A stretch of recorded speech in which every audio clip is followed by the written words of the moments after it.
사람에게는 여러 감각 기관이 있습니다. 시각과 청각, 후각, 미각, 촉각, 그래서 우리가 오감이라고 하지요. 그런데 우리는 이런 감각 기관을 통해서 세상을 경험하고 또 세상과 교통할 수 있습니다. 감각이 참 중요하지요. 그런데 그 중에서도 최근에는 시각을 담당하는 눈의 역할이 더욱 커지고 있다 하는 얘기를 들은 적이 있습니다. 온갖 영상들이 넘쳐나는 시대잖아요. 눈만 뜨면 우리는 온갖 시각 정보에 노출되어 있습니다. 그래서 현대인들은 시각을 담당하는 기관이 예전에 비해서 훨씬 더 예민하게 발달하고 있다. 그런다는 거예요. 그렇지 않아도 우리 선조들은 눈이 보배다 뭐 이런 말을 했잖아요. 그런데 이제는 이전과 비교할 수 없을 정도로 눈이 보배 중에 보배가 되어가고 있는 것 같습니다. 무엇을 볼 것이냐, 그리고 무엇을 배울 것이냐, 어떻게 볼 것이냐, 점점 더 중요해지고 있다라고 하는 것이지요. 그런데 여러분, 신앙적으로 볼 때에도 참 눈이 보배이구나 싶습니다.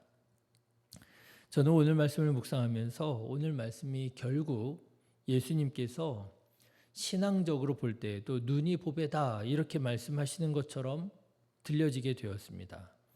오늘 말씀을 보십시오. 34절의 말씀을 보면 내 몸의 등불은 눈이라. 내 눈이 성하면 온 몸이 밝을 것이요 만일 나쁘면 내 몸도 어두우리라. 예수님 말씀하시잖아요. 여러분, 이 말씀이 무슨 말씀이겠습니까? 눈이 보배라고 하는 말씀 아니겠어요? 내 몸의 등불은 눈이라. 네가 어떻게 보느냐에 따라서 온 몸이 밝아질 수도 있고요. 나쁘게 잘못 바라보게 되면 온 몸이 어두워질 수 있다. 눈이 보배다. 예수님 말씀하시더라고 하는 것이죠. 맞습니다, 여러분. 건강한 시각을 가지고 살아가면 그 삶은 건강하고 그 인생은 복될 것입니다. 그런데요, 반대로 건강하지 않은 시각을 가지고 살아간다면 그 삶이 건강할 수가 없지요. 그렇죠? 똑같은 것을 보았는데도 불구하고 시각이 건강하지가 않아요. 어떻게 건강한 삶을 살아갈 수 있겠습니까? 그 삶은 병들 수밖에 없는 것이지요. 사랑하는 성도 여러분, 건강한 시각, 믿음의 시각, 은혜의 시각을 가지고 여러분 믿음 생활일도 건강하게 하시기를 주님의 이름으로 축원합니다. 자, 그렇다면 여러분 건강한 시각이라고 하는 건 어떤 시각일까요?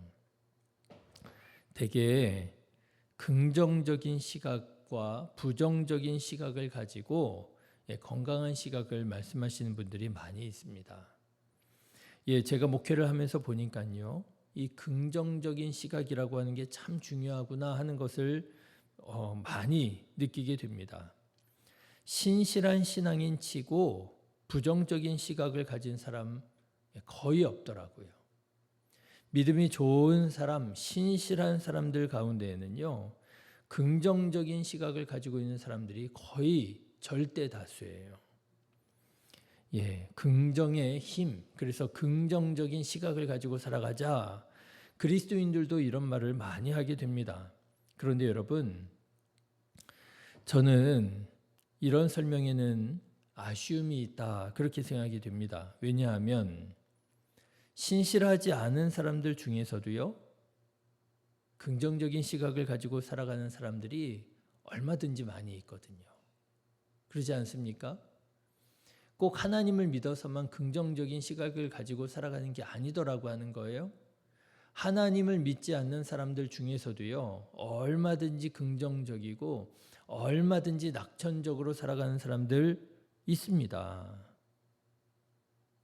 그래서 긍정적인 시각만 가지고 그 사람의 신앙을 얘기하고 판단한다는 것은 아쉬움이 있어요. 좀 위험하기까지 합니다.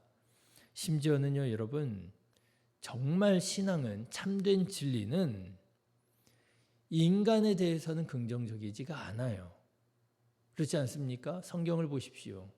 인간을 신뢰해라, 너 자신을 믿어라, 이런 말 나옵니까? 안 나와요. 참된 진리, 참된 신앙은요, 자기 자신을 부인하는 것입니다. 자기 십자가를 지는 것입니다. 긍정이 좋다고 해서 인간에 대해서, 자기 자신에 대해서 긍정한다면 그것은 오히려 반기독교적이기까지 한 건강하지 않은 시각이라는 거예요. 그렇다면 여러분, 신앙생활에 있어서 건강한 시각이라고 하는 건 어떤 시각일까요? 오늘 예수님께서는 외모만 보는 시각이 아니라 중심을 보는 시각이 우리가 가져야 할 건강한 시각이다, 이렇게 말씀하고 있습니다.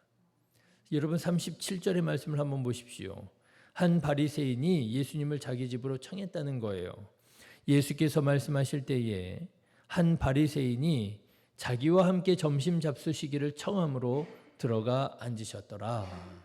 예수님께서 눈이 보배야, 이렇게 말씀을 하고 계실 때에 한 바리새인이 예수님, 저와 저희 집에서 점심 식사 같이 하시죠? 예수님을 초청한 것입니다. 여러분, 이때만 보면 어때요? 이 바리새인이 참 눈이 보배지 않습니까? 예수님을 자기 집으로 초대해서 예수님을 대접할 수 있는 그런 시각을 가지고 있으니 참 이 사람 눈이 보배이지 않습니까? 예, 그런데 이 사람의 시각이 건강했느냐? 그렇지 않았다는 것입니다. 왜요? 예수님의 외모만 보고 예수님의 행실만 보고 예수님을 판단하더라고 하는 거예요. 38절의 말씀을 보십시오. 잡수시기 전에 손 씻지 아니하심을 그 바리새인이 보고 이상히 여기더라. 예수님께서 식사 전에 손을 씻지 않고 식사를 하셨던 모양이에요. 그런데 이런 행동은, 식사 전에 손을 씻지 않는 것은 우리나라 그리스도인에게 있어서는 식사 전에 기도하지 않는 것과 거의 같은 그런 류의 행동이었던 모양입니다. 저도 가끔 그럴 때가 있어요. 저도 가끔 깜빡하고 식사할 때 뭐 이런저런 분위기 흐름 속에서 식사기도 못하고 밥을 먹을 때가 있습니다. 그런데 집에서만 그러면 다행인데 가끔 성도님 집에 가가지고 식사하는데, 아니 밥을 먹는데 뭐 이렇게 이제 이런저런 상담을 하고 말을 하고 이어가는 중에 식사를 이제 기도도 하지 않고 밥을 먹을 때가 있어요. 그러면 밥을 먹으면서 깨닫는 거예요. 아차, 우리 성도님이 보시고 이거 시험 들면 어떡하나. 목사가 기도도 안 하고 밥 먹는다고. 예수님이 지금 그러시는 겁니다. 식사를 하시는데 기도도 하지 않고 식사를 하시는 거예요. 손을 씻고 식사를 하셔야 당연한 건데, 꽤 그래도 영향력이 있고 꽤 그래도 사람들한테 인정받아서 우리 집으로 이렇게 초대해서 내가 이렇게 식사를 대접해 드렸는데 어라? 기도도 안 하고 식사를 하셔? 손도 씻지 않고 식사를 하셔? 이게 뭐야? 바리새인이 예수님을 예수님의 행동만 가지고 판단하기 시작하더라고 하는 것입니다.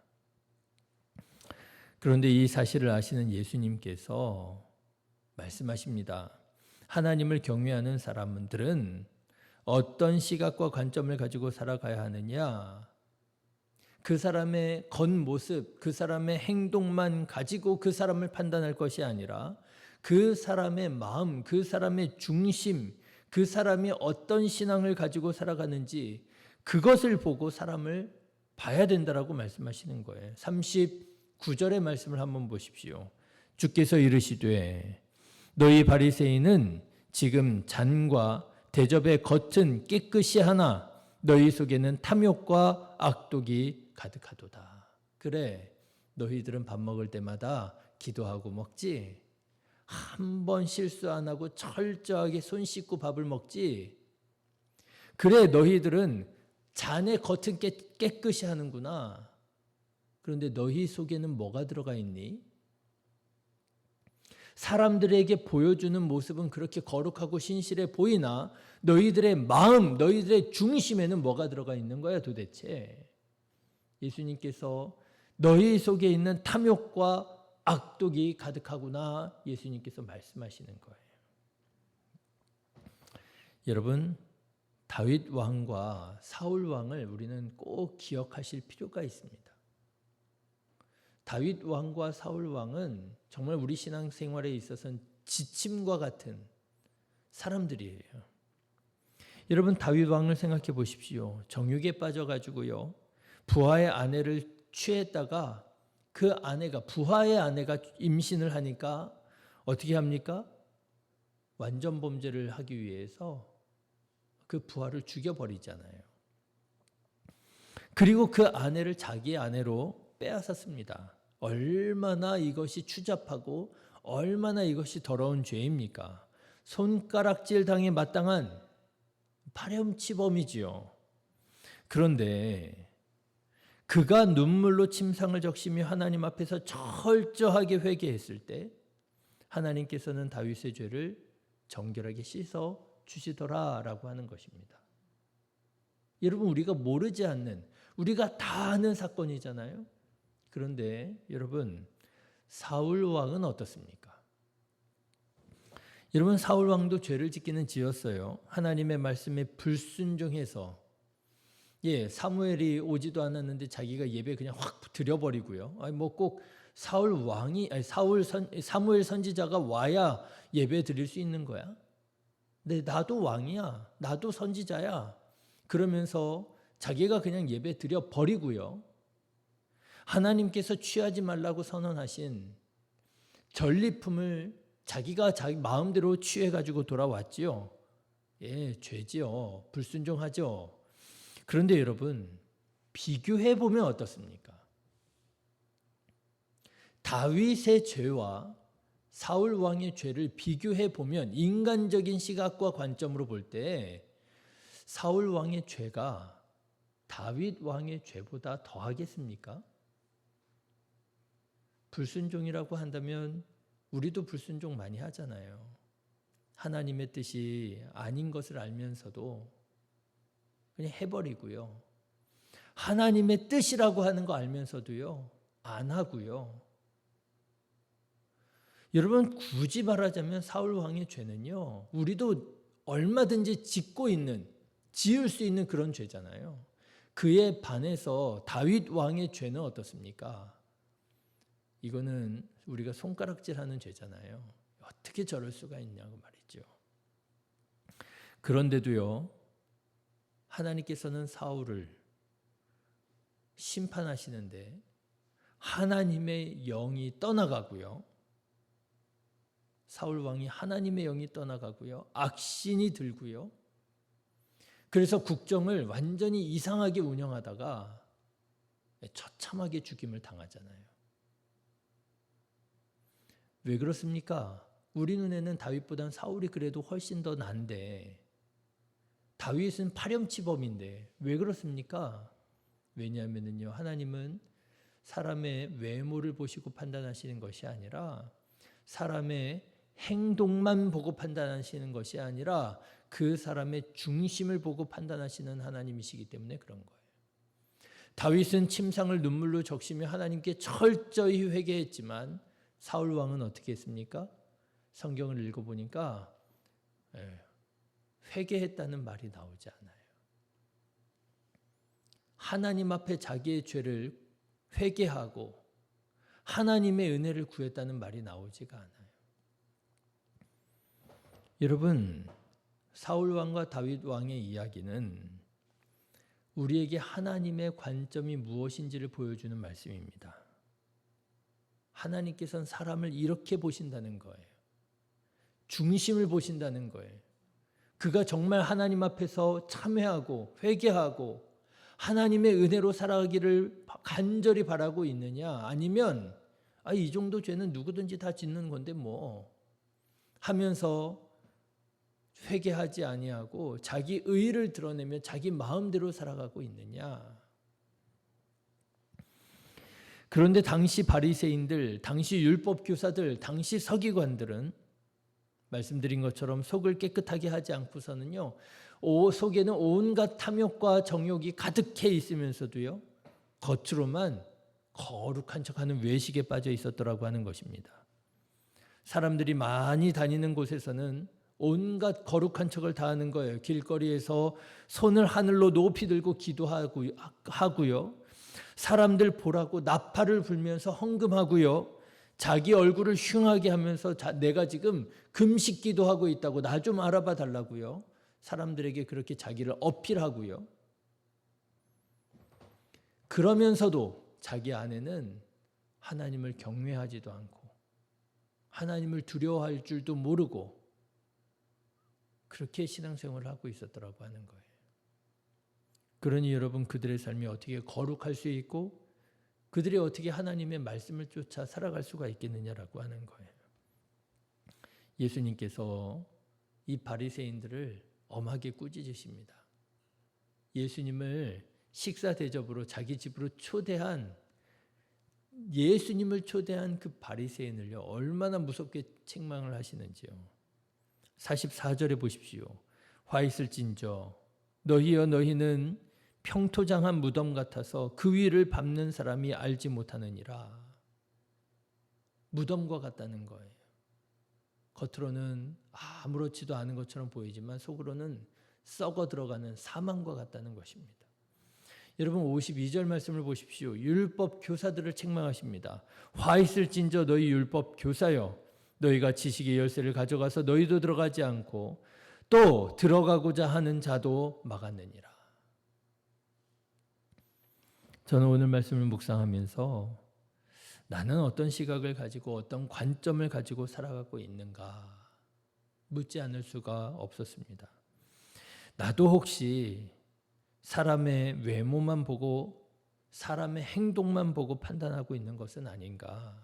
내가 과연 목사라 하면서 그 사람의 마음과 중심을 보고 내가 살아가고 있는가? 여러분은 어떻습니까? 여러분은 어떤 시각과 어떤 관점을 가지고 살아가고 있습니까? 여러분 혹시 우리도 이 바리새인처럼 이 율법교사 서기관들처럼 사람의 눈만 의식하면서 살아가고 있지는 않습니까? 그래서 겉은 깨끗하게 하지만 신실해 보이지만 사람들의 눈이 무서워서 신앙생활하는 거예요. 기도도 하고 사람들의 눈이 무서워서 헌신하는 거예요. 봉사도 하고. 그런데 사람들이 보지 않을 것 같으면 손가락 하나 까딱하지 않고. 여러분, 하나님의 눈을 우리가 의식하면서 신앙생활하고 있습니까? 아니면 사람들의 눈을 의식하면서 신앙생활하고 있습니까? 바라기는 하나님의 관점을 가진 마음과 중심을 보는 그런 저와 여러분 되셔서 신앙의 외식에 빠지지 않고 다윗처럼 중심으로 하나님 앞에 나아가는 저와 여러분 되시기를 주님의 이름으로 축원합니다. 신앙생활도요, 눈이 보배입니다. 어떤 시각을 가지고 우리가 살아가느냐, 어떤 관점을 가지고 우리가 교회로 지어져 가느냐. 복되고 아름다운 그런 시각과 관점을 가지시기를 주님의 이름으로 축원합니다. 기도하겠습니다.